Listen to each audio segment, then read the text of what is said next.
what it is. This is a story about somebody you've probably never heard of. Well, this pianist is a very good friend of mine. Praticamente fa tutto, pianista, cantante. And boy, has he played with some of the hottest acts in the world. Jazz musician, author. Who's written a book that you can't buy either. Sort of Renaissance man. He's a composer, a compositore, produttore discografico. Musician, producer, TV host, radio host. Was dokter in de filosofie.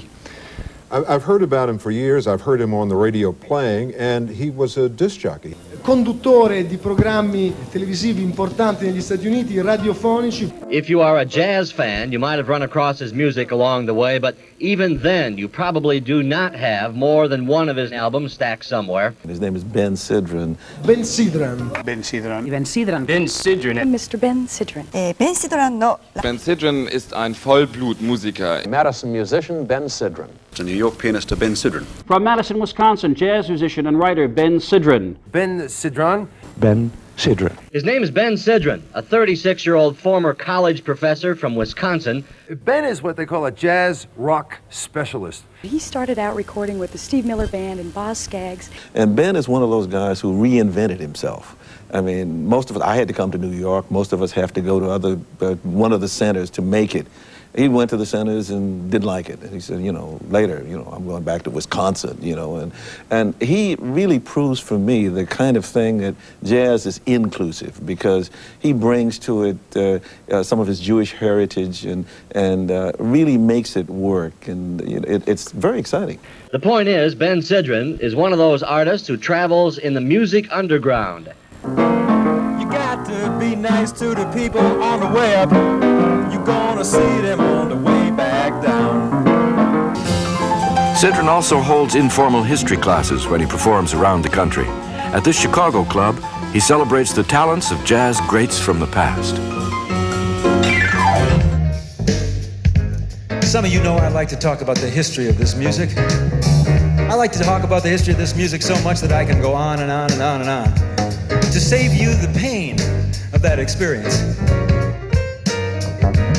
I have managed to condense everything I know about jazz in America into 3 simple constituent parts. And it's my firm belief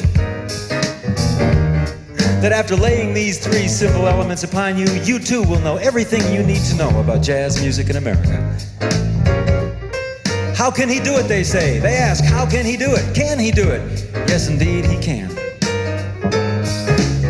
I'd be willing to give up performing. I'd be willing to give up recording. I wouldn't want to stop reporting.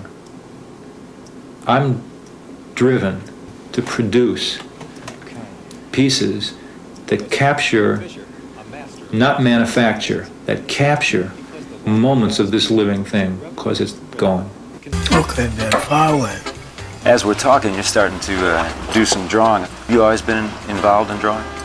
Yeah, my father taught me how to sketch. What was that period like for you when you left the scene?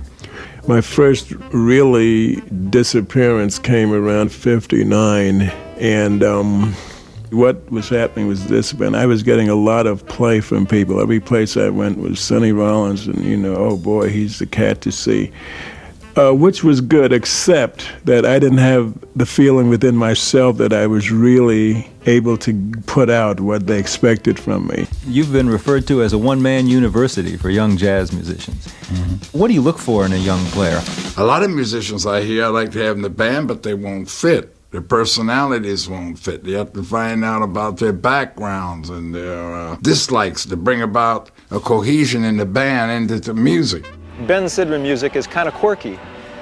I think of my music almost as a form of journalism, and telling a story about the way we live and where we live is the reason I sing. I'm not a vocalist in the Frank Sinatra style. I'm a piano player who sings, as Hoagy Carmichael was, as Fats Waller was, as my friend Mose Allison is. Right now we want to bring up the man who made this all possible. He certainly made a lot of us possible up here on the stage tonight. Please put your hands together and welcome Mose Allison.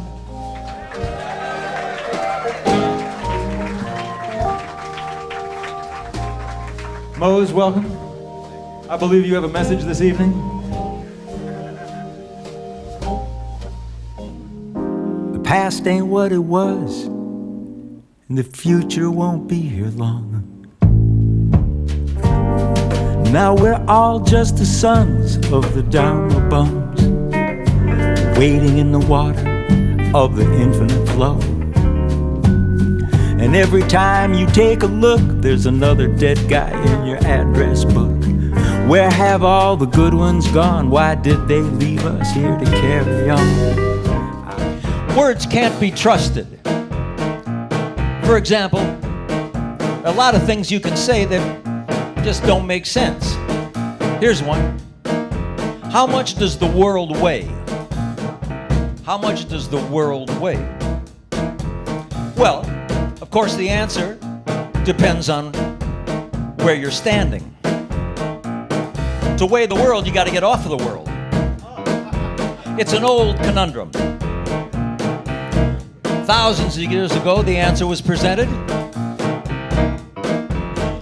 that the world was supported on the back of a giant elephant. We tend to think that times are really hard, and times are not easy. But it's important to recognize that during the bubonic plague, things were probably harder. That's true. Yes, things are difficult, but at the same time, they're getting better all the time. You have to think of it as a long arc, starting thousands and thousands of years ago and going forward thousands of years. So there'll be some setbacks. A small Volkswagen will pull up from time to time and 17 clowns will come out of it. It's true. And yet, progress is made. Progress toward freedom, progress toward justice, progress toward mercy. It's just the nature of things. Ben Sidran may never sell records like the Beatles or fill stadiums like the Eagles, but that's all right. In the cutthroat music business, he's not getting cut because somehow there's a lot of safety in that underground. Jazz music, use it or lose it. Jazz music, use it or